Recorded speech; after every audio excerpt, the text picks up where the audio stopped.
সুখী দিদি, দেখো জঙ্গলের গভীরের গাছগুলোতে কত ফল পেকে আছে। ওখানে এত ফল থাকতে কিনা আমরা এদিকে ফল খুঁজে বেড়াচ্ছি। চলো আমরা ওখান থেকে কিছু ফল নিয়ে বাড়িতে যাই। হ্যাঁ টুনি, তাই চল।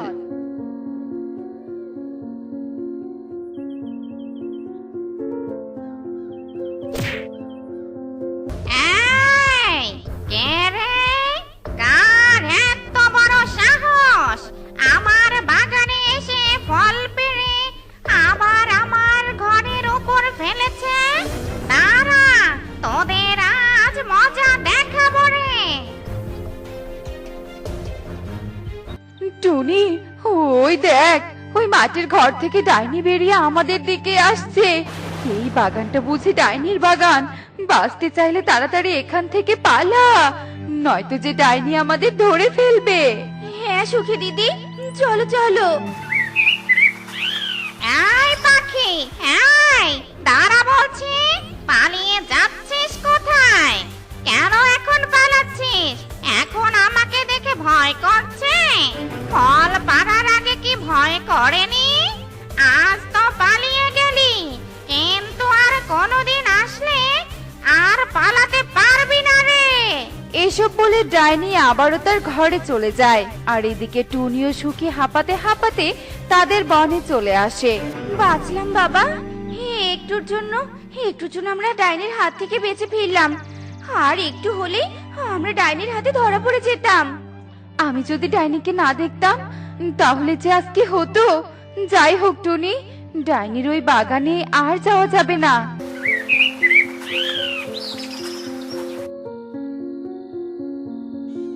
কি রে টুনি সুখী, তোরা কোথা থেকে এত সুন্দর সুন্দর ফল নিয়ে আসলি? আমাকে বল তো দেখি, আমিও সেখান থেকে কিছু ফল নিয়ে আসবো। কিন্তু কালু দাদা, আমরা যেখান থেকে ফল এনেছি সেখানে আর যাওয়া যাবে না। কিন্তু কেন? তারপর টুনি কালুকে সব কথা খুলে বলে, কিন্তু কালু টুনির একটা কথাও বিশ্বাস করে না। এরা তো দেখছি আমার সাথে চালাকি করছে। কি ভেবেছিস, আমাকে ফল আনতে যেতে না দিয়ে তোরা একাই প্রতিদিন ওখান থেকে ফল নিয়ে আসবি? কিন্তু আমি তো তা হতে দিব না। কি কালু দাদা, সব তো শুনলে, এখন কি সেখানে তুমি যাবে? না না টুনি, আমি জঙ্গলের গভীরে যাব না বাবা। যদি ডাইনি আমাকে মেরে ফেলে, আচ্ছা ঠিক আছে, আমি তাহলে এখন বাড়িতে চলে যাই। এরপর কালু সেখান থেকে বাড়িতে চলে যায় আর কাকুলিকে সব কথা খুলে বলে। কালু, আমরা তাহলে দুটো বস্তা নিয়ে ফল পাড়তে যাব, আর ওই বাগানের সব ফলগুলো পেড়ে নিয়ে আসবো। তাহলে কিছু ফল বিক্রিও করতে পারবো। হ্যাঁ কাকুলি, তুমি একদম ঠিক বলেছো। চলো তাহলে এখন যাওয়া যাক। এরপর কালু কাকুলি জঙ্গলে যাওয়ার উদ্দেশ্যে রওনা দিয়ে দেয়, আর তার কিছুক্ষণের মধ্যে জঙ্গলের গভীরে পৌঁছে যায়। ও মা, এখানে এত সুন্দর ফল ধরে আছে। আগে জানলে তো টুনিদের একটা ফলও নিতে দিতাম না। কালু, তাড়াতাড়ি গাছে উঠে সব ফলগুলো পারো তো। শয়তান টুনিরা আমাদের মিথ্যে বলেছে নিজেরা সব ফল নিয়ে যাবে বলে। আজ ওদের আমি সব ফল বেশি করে নিয়ে যাবো। কই, আশেপাশে তো কোনো ডাইনিকে দেখতে পাচ্ছি না। টুনি এখন বড় মিথ্যেবাদী হয়ে গেছে। এইসব বলে কালু গাছে উঠে ফল পাড়তে থাকে, আর তখনই ডাইনি ঘরের জানালা দিয়ে সবটা দেখে ফেলে। একে আমার ফলের বাগানে দেখছি আবার পাখিরা এসেছে। এবার এদের উচিত শিক্ষা দিয়েই ছাড়বো। তবে আমাকে চুপি চুপি যেতে হবে।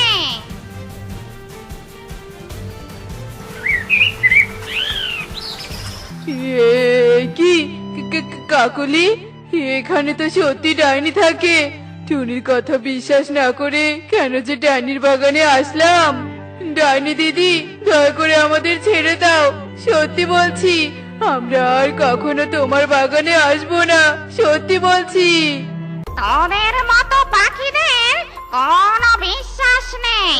টুনি পাখি নিষেধ করার পরেও আমার বাগানে যখন এসেই পড়েছিস, তখন তোদের ছেড়ে দিলে তো আবার আসবি।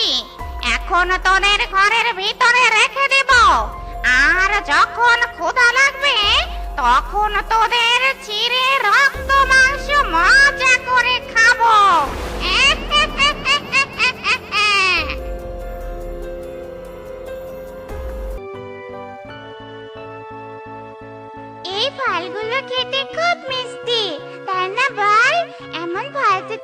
প্রতিদিন খেতে পারতাম। হ্যাঁ রে, তুই ঠিক কথাই বলেছিস, কিন্তু মা বলেছে এই ফলগুলো ডাইনির বাগান থেকে এনেছে। মা বলেছে আবার ফল আনতে গেলে নাকি ডাইনি ধরে ফেলবে। হ্যাঁ রে, আমার মাও তো তাই বলেছে। যাই হোক, চল আমরা ফল খেতে খেতে ঝর্ণার কাছে যাই। আচ্ছা ঠিক আছে, চল। মা, এখানকার ঝর্ণা দেখতে তো অনেক সুন্দর। যদি এখানে বসে ফল খেতে পারতাম তাহলে যে আরো ভালো লাগতো। তাহলে তুই এখানে বসে ঝর্ণা দেখতে থাক, আর আমি জঙ্গল থেকে ফল পেড়ে নিয়ে আসছি। আচ্ছা ঠিক আছে মা, তুমি যাও। এরপর মা পরে ঝুড়ি নিয়ে জঙ্গলে ফল আনতে চলে যায়, আর এদিকে টুকি ও পারুল ঝর্ণার কাছে চলে আসে। দেখ পারুল, কত সুন্দর একটা পরীক্ষানা দাঁড়িয়ে আছে। পরীক্ষানা, তুমি এখানে একা একা কি করছো? আমার মা ফল আনতে গেছে, তাই আমি একাই দাঁড়িয়ে ঝর্ণা দেখছি। এখন তো তোমরা আসলে, আর আমরা এখন তিনজন হয়ে গেলাম। হ্যাঁ পরীক্ষানা, তুমি ঠিক বলেছ। এই ফলটা তুমি খাও, আর খেয়ে দেখো, ফল খেতে খুব মজা লাগে। তাই নাকি? তাহলে দাও দেখি।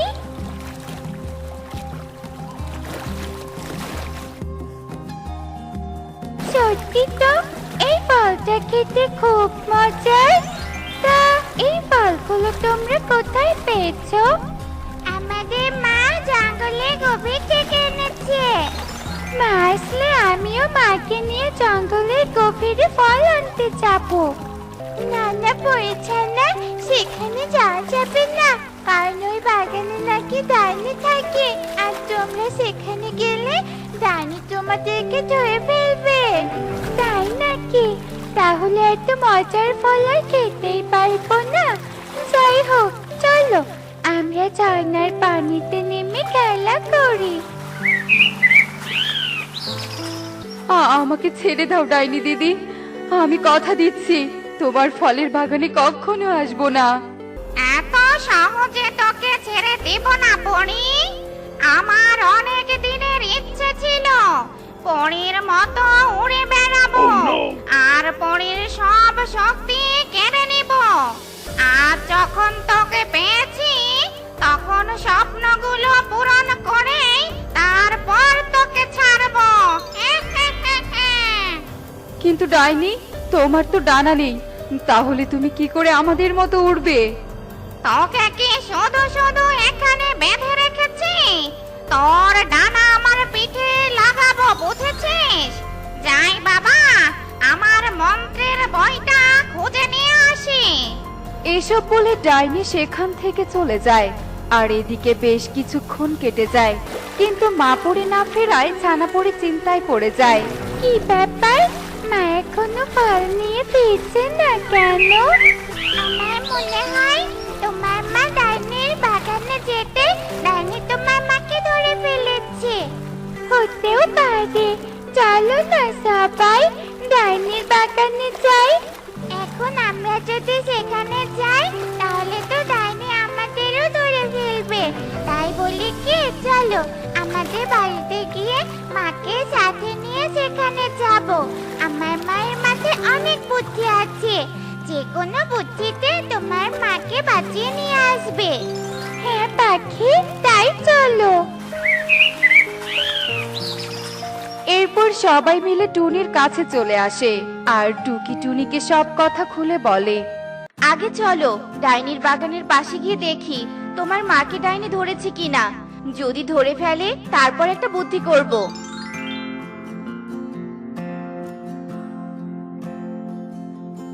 ওই তো তোমার মাকে ডাইনি বেঁধে রেখেছে। শোনো ছানাপড়ি, তুমি জাদু শক্তি দিয়ে ডাইনির রূপ ধরে সেখানে যাবে, কেমন? এভাবে টুনি আরো কিছু বুদ্ধি ছানাপড়িকে শিখিয়ে দেয়। তারপর ছানাপড়ি অন্য একটা ডাইনির রূপ ধরে আসল ডাইনির কাছে চলে আসে। মন্ত্রের বই খুঁজে পাইনি, তাই বটি দিয়ে তোর ডানা কেটে নিব, আর আমার পিঠে লাগিয়ে পরিদের মতো আমিও আকাশ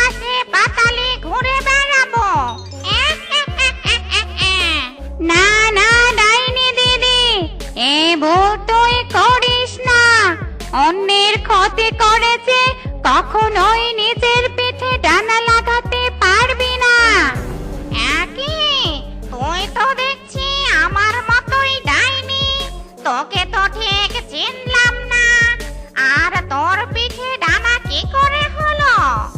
আমি দূরের বনে থাকি, তাই আমাকে তুমি চিনবে না।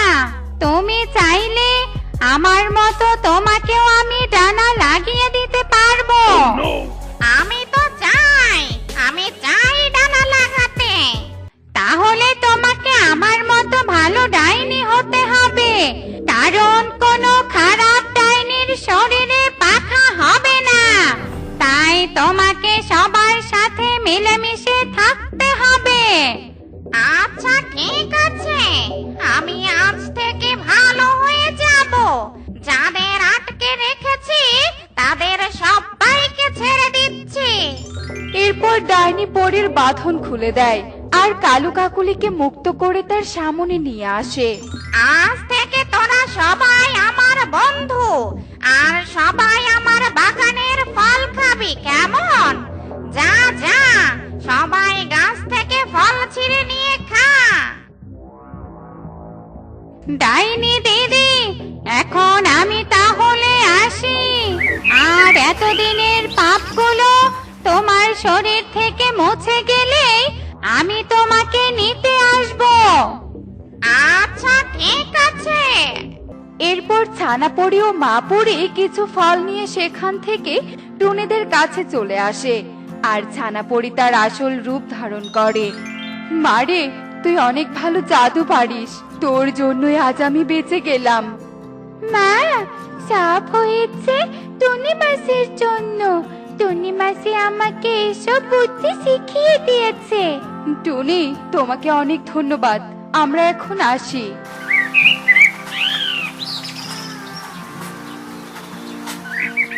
কালু দাদা, আমার কথা বিশ্বাস না করে ডাইনির বাগানে গিয়েছিলে, তাই না? হ্যাঁ রে টুনি, তুই ঠিক ধরেছিস। আর কখনো কারো কথা বিশ্বাস না করে কোথাও যাব না। আজকে যা গরম পড়েছে, এই গরমে ঘরের বাইরে যাওয়া মোটেও উচিত নয়, কিন্তু কি আর করব। ওই যে একটা কথা আছে না, পেটে খেলে পিঠে সয়, তাই পেটে খেলে একটু তো কষ্ট করতেই হবে। না, অনেক দেরি হয়ে যাচ্ছে, গলাটা একটু ভিজিয়ে নিয়ে আবারও ময়লা কুড়োতে বেরিয়ে পড়ি।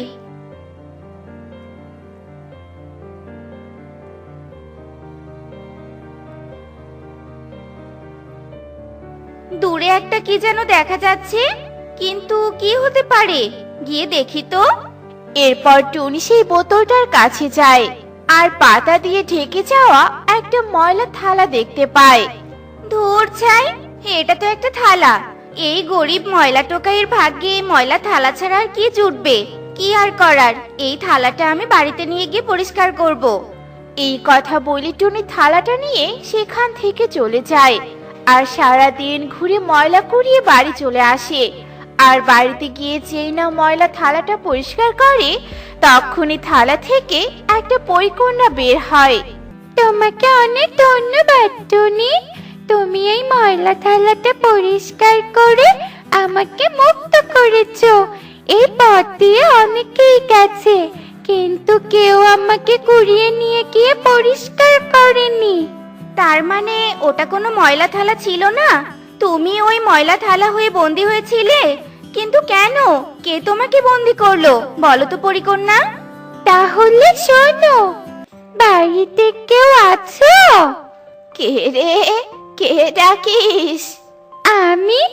আমি হলাম এক পরিকন্যা।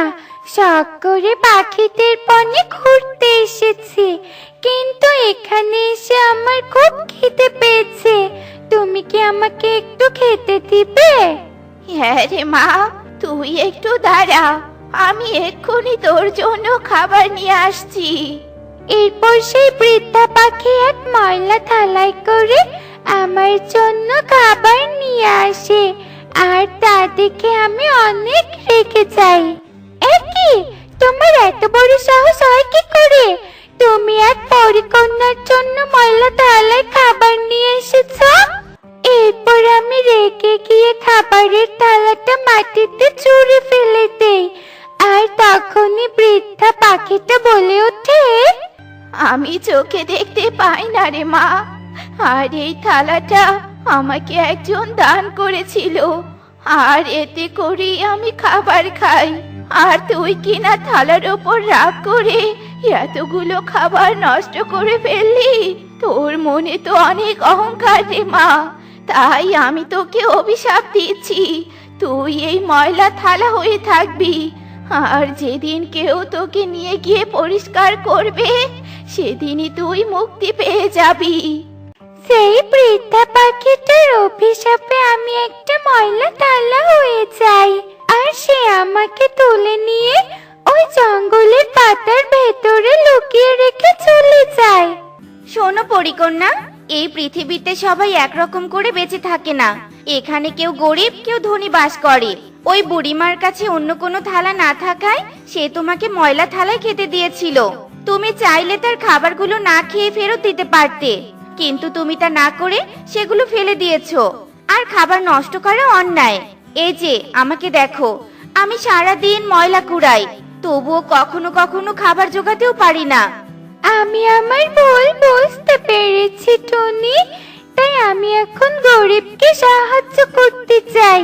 তার আগে আমাকে মুক্ত করার জন্য তোমাকে আমি একটা উপহার দিতে চাই। এরপর পরিকন্যা জাদু করে একটা উড়ন্ত অটো নিয়ে আসে আর বলে, শোনো টুনি, এটা হলো আমার ভাগ্য গণনাকারী উড়ন্ত অটো। ও তোমার ভাগ্য অনুযায়ী তোমাকে উপহার দিবে। আমাদের পরিদের কাছে অনেকগুলো ধন সম্পদের ঘর আছে, আর এ তোমাকে তোমার ভাগ্য অনুযায়ী যে কোনো একটা ধন সম্পদের ঘরে নিয়ে যাবে। এরপর টুনি উড়ন্ত অটোতে গিয়ে বসে, আর উড়ন্ত অটো উড়তে উড়তে টুনিকে একটা শশা বাড়ির সামনে নামিয়ে দেয়।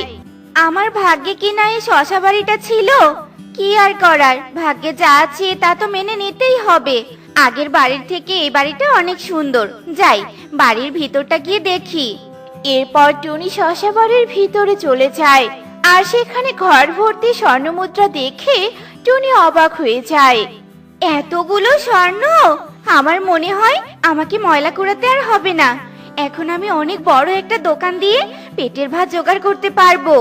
এজন্যই মা বলতো, যেখানে দেখিবে ছাই উড়াইয়া দেখো তাই, পাইলেও পাইতে পারো অমূল্য রতন। আর আমি ওই ময়লা থালা কুড়ানোর জন্য অমূল্য রতন পেয়েছি।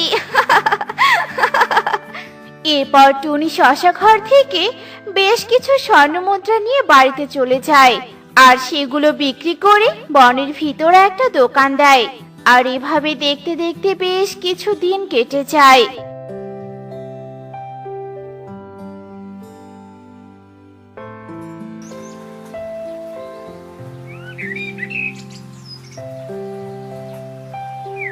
মারে, তোর দোকানে তো অনেক সবজি, আমাকে কিছু সবজি খেতে দিবি রে মা।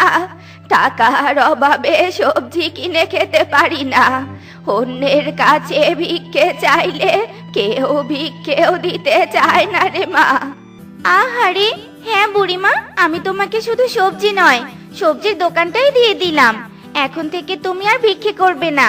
তুমি এই সবজির দোকান চালিয়ে নিজের খাবার জোগাবে, কেমন? তুই সত্যি বলছিস রে মা? তোর মতো উদার মন এই বনে আর দুটো নেই। সৃষ্টিকর্তা তোকে বাঁচিয়ে রাখুক রে মা, বাঁচিয়ে রাখুক।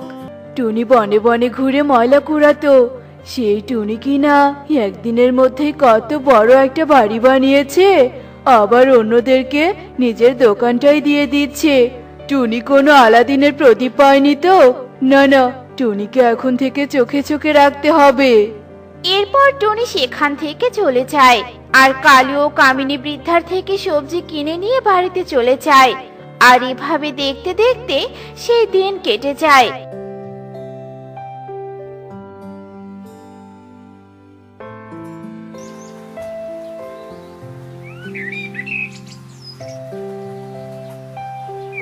আর পরের দিন সকালে টুনিকে চোখে চোখে রাখতে কালু টুনির বাড়িতে চলে যায়। দোকানটা তো বুড়িমাকে দিয়ে দিলাম, এখন আমাকে অন্য কোনো একটা দোকান দিতে হবে। তার আগে একবার শশা বাড়িতে যেতে হবে। এই বলে টুনি শশা বাড়িতে চলে যায়, আর কালু ও টুনির পেছন পেছন সেখানে চলে যায়, আর জানালা দিয়ে টুনিকে স্বর্ণমুদ্রা নিতে দেখতে পায়। যা ভেবেছিলাম ঠিক তাই, টুনি তো স্বর্ণের খনি পেয়েছে। নে টুনি নে, মন ভরে স্বর্ণ নে। তুই তো আর সব স্বর্ণ একেবারে নিয়ে যেতে পারবি না। হা হা হা হা হা। এরপর টুনি এক বস্তা স্বর্ণ নিয়ে চলে যায়, আর এদিকে কালুও স্বর্ণ নেয়ার জন্য শশা ঘরের ভিতরে চলে যায়। আর যেই না স্বর্ণতে হাত দেয়, ঠিক তখনই সেখানে পরিকন্যা চলে আসে। চোর কালু আঙ্কেল, এটা টুনি পাখির ভাগ্যের ঘর, আর আমি খুশি হয়ে তাকে এই ঘর দিয়েছি। আর তুমি কিনা সেগুলো চুরি করতে এসেছো? তবে এবার দেখো, আমি তোমার এমন অবস্থা করব যা দেখে তুমি দ্বিতীয়বার চুরি করার কথা ভুলে যাবে। এরপর পরিকন্যা জাদু করে কালুকে বোবা বানিয়ে দেয়। তুমি যেদিনই কথা বলতে পারবে, সেদিন তুমি টুনির কাছে গিয়ে এই চুরি করার জন্য ক্ষমা চাইবে। আর টুনি ক্ষমা করে দিলে তুমি আবারও কথা বলতে পারবে। তবে সাবধান, দ্বিতীয়বার যেন চুরি করতে না দেখি। এই বলে পরিকন্যা অদৃশ্য হয়ে যায়, আর কালুও সেখান থেকে বাড়িতে চলে আসে। কালু, এই কালু, সকালে সূর্য উঠতে না উঠতেই কোথায় চলে গিয়েছিলে বলো তো? তোমাকে আমি কি করে বলবো কাকুলি, আমি যে আর কথা বলতে পারবো না। আমি আর কথা বলতে পারবো না। কি হলো কালু, চুপ করে আছো কেন? দেখো কালু, ভালোই ভালোই বলছি, বলো, তা না হলে কিন্তু। এরপর কালু সেখান থেকে চলে যায়, আর একটা খাতা কলম এনে কাকলিকে সব কথা লিখে দেয়। ঠিক হয়েছে, যেমন কর্ম তার তেমনই ফল। এখন চলো, টুনির কাছে চলো, চোর একটা। এরপর কালু ও কাকলি টুনির বাড়িতে চলে যায়, আর কাকলি টুনিকে কালুর চুরি করতে যাওয়ার কথা খুলে বলে। টুনি রে টুনি, তুই ওকে মাফ করে দে, তা না হলে যে ওর কখনো কথা বলতে পারবে না। চুরি করা মহাপাপ, কিন্তু কালু দাদা মাপ চাইতে এসেছে জন্য আমি মাপ করে দিচ্ছি। তবে আর কখনো যেন চুরি করতে না দেখি, এই বলে দিলাম। আমি তোকে কথা দিচ্ছি টুনি, আমি আর কখনো চুরি করব না। আরে এই তো, আমি কথা বলতে পারছি। হা হা হা হা হা। এরপর কালু ও কাকুলি খুশি হয়ে সেখান থেকে চলে যায়। এদিকে টুনিও নতুন একটা দোকান দিয়ে সুখে দিন কাটাতে থাকে।